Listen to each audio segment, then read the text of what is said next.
My people, let's go to the second part of the story about how 10 or 15 gypsies wanted to attack me in the showers in jail because obviously I didn't want to let them use my phones.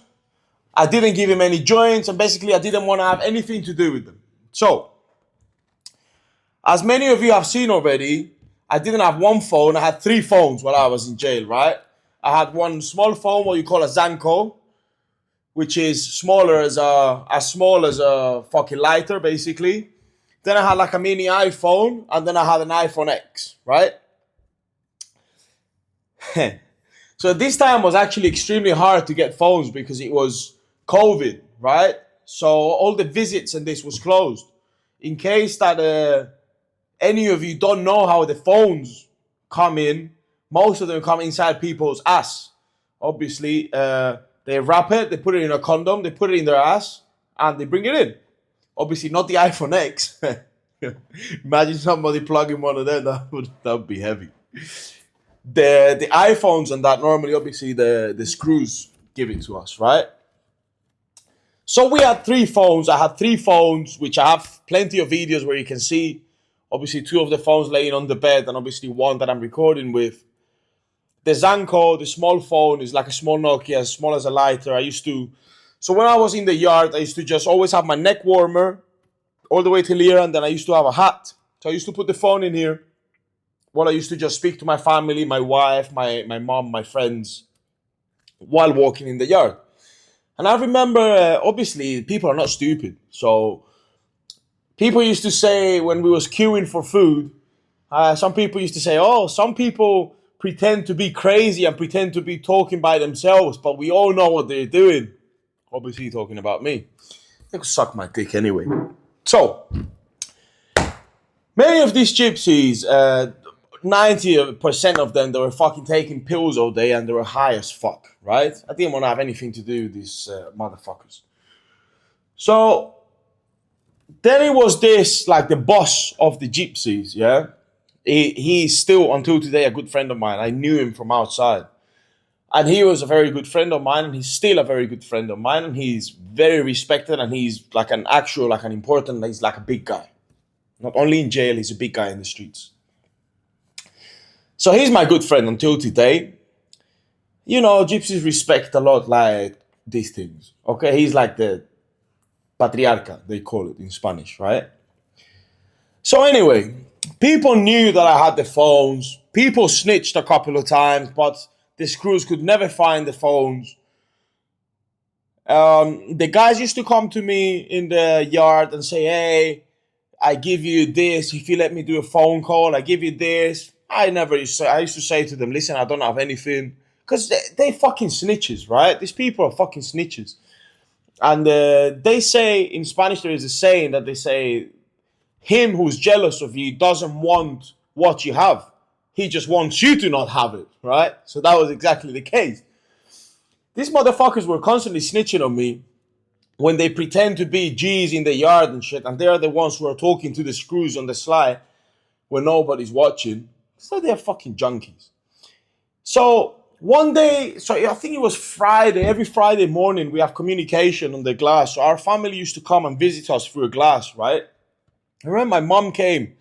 So I had the phone on me. I had one of the phones on me. I always used to have one of the phones on me. So anyway, we come back from communication, and the boss of the gypsies, my good friend, says, oh, Iman, he looked worried. Iman, I need to talk to you, da da da. What's going on? He says, look, all my guys are saying that they're gonna get all of them. They're gonna get you because you don't give the phones to any of them. You also talk bad. I used to be alone in the yard and I used to kick fuck out of everyone. You know what I mean? So same way I do now. I don't need anyone around me to validate me or to have big balls. Like, I validate myself. If I die, I die. If I live, I live. So he said to me, Iman, you know, my boys want to do you. They have knives ready and shit. They say now when you go to the showers after you come from communication, which was there and then, they're going to do you and shit. So I wanted to tell you. I told him, because obviously they're going to do whatever he says, right? And he said, I told him, first you're going to let me speak to the Iranian, they used to call me. I'm going to speak to the Iranian because the Iranian is a man, and we'll see how we address this. So this was funny as fuck, because I know these guys are pussies, and actually I've seen them beating up other guys between like 6, 7 of them, and none of them could fight, right? Motherfuckers. There's a couple of them I still wish if I would have seen them in the street sometime. Anyway, so what I said is, yeah? I said, okay, tell him come one-on-one in the showers. I'll be waiting there, because obviously they're going to do whatever he said, right?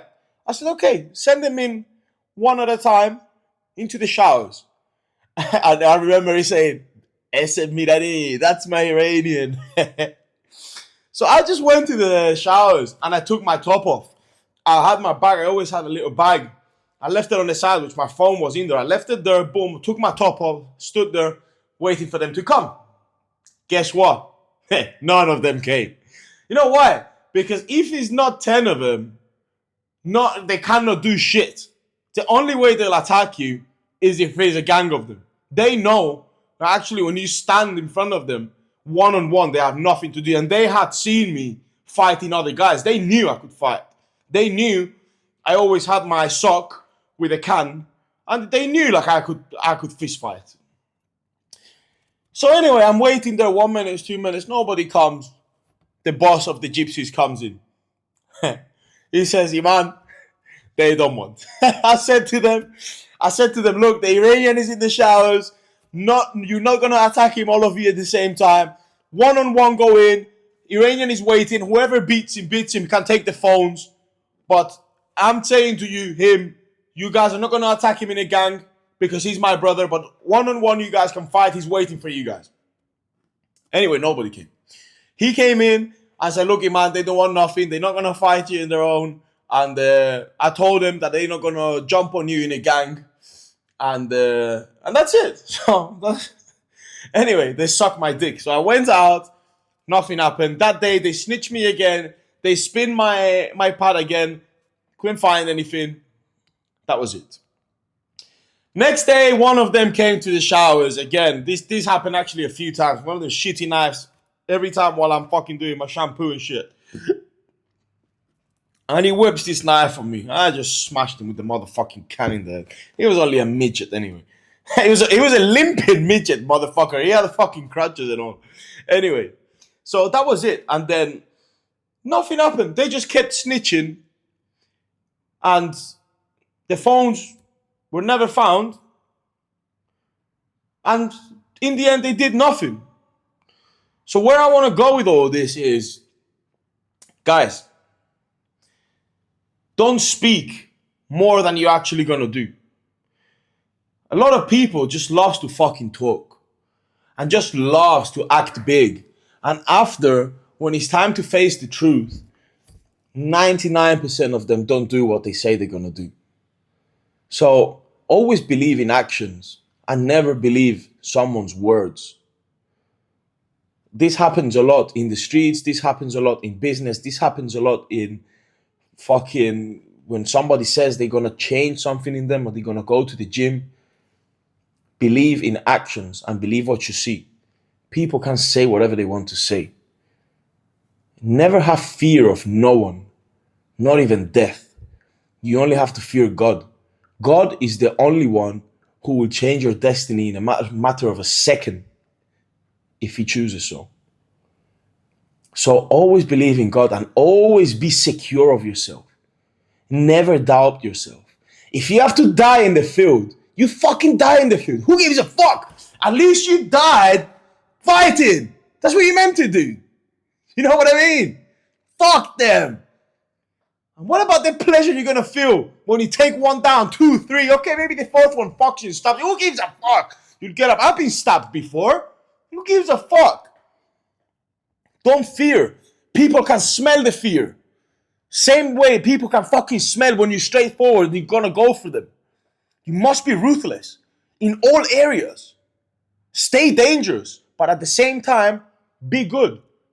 You understand? Like there is no fucking There is no point in being soft if you're not able of being aggressive and being a savage. Like, you must be a savage that controls his emotions and knows when to be a savage. Life is not about being a pussy or being a savage all the time. It's about being a savage. This is, at least as a man, you must be a savage, but you must know how to control. And you must know when it's time to be a savage and who with. You must know who you're giving your love to. You must know who you're showing your real you to. You must know who you are a fucking monster with. You understand? Out there, life is a jungle. Not only in jail, also. Jail, obviously, also. The minute you go down to the yard, you either eat or you get eaten. And it's clear that obviously I was not going to get eaten, right? But the same happens in business. Same happens in the gym. Same happens in all areas. This is why I took such a valuable lessons from being in jail and going through the situations I've been through in my life. This has gave me the ability of making it easier for you now, guys, of showing you how to live, of teaching you the things that the media and this fucking world, whatever you want to call it, matrix, doesn't matter how we want to call it, they don't want us to know, because they want us to be soft. They want us to be numb. They want us to be stupid. We are fucking constantly being bombarded with fucking bullshit in order to stay numb.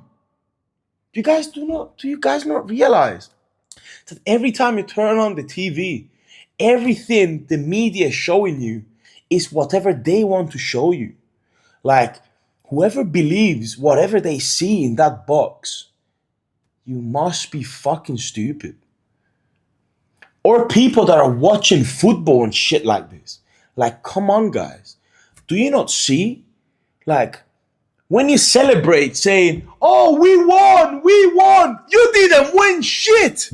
Your team, the team you support, won. Those guys won. They put the work. They trained. They get the satisfaction. You are a fucking idiot who's following this. You are being controlled. Okay? Fuck. Like, honestly, guys. You guys, like, population is so controlled in order to just suck all this shit that the media is giving us and just give all your money to them in pharmaceutical fucking business. Like, do you not realize it's a circle? Like, when you go, let's put an example. You go to the psychologist because you feel bad. Psychologist gives you fucking pills which make you addicted. Which, when you start trying to stop taking, you again they make you feel better when you take the pills. You stop taking them, you feel like shit. Therefore, you need to go again to the psychologist. Therefore, it gives you another pills. Therefore, and you get in this circle that the media and the pharmaceutical these are the people who are running the world. You're a puppet if you're fucking being controlled by this. Like, who swallows this in 2025 anymore? It's fucking about to be 2025, guys. It's so easy to win. You just have to be different to the rest. Fuck TV, fuck media, fuck what they say. Tell me what the fuck you're gonna learn in school that's gonna fucking be useful for your future. Why the fuck you gonna go and spend 4, 5, 6 years in fucking university to go get a job in fucking McDonald's? Come on, guys. Stop being foolish. Invest in yourself. Don't be scared. Don't be afraid of investing in yourself. Invest in someone who has results. Invest in yourself for learning of someone who is where you want to be. Like, come on, guys. Like, do you not realize, like, if I would have just continued the path that they wanted me to continue in, I would again be in jail. I would again be on drugs. That's what they want. When you are in their circle, you're being absolutely controlled by them. Do not fall for this shit, guys. Okay? Next, I'm going to tell how I actually had a fight with one of these gypsies with a screwdriver. This was bloody, okay? This was some serious shit. It was nothing to do with phones or anything. It was actually over something even sillier. But if they try to attack, sometimes you need to attack back, okay? This was it for today, my people. We guys were born for this. Let's keep going. Let's keep killing it, okay? I love you guys.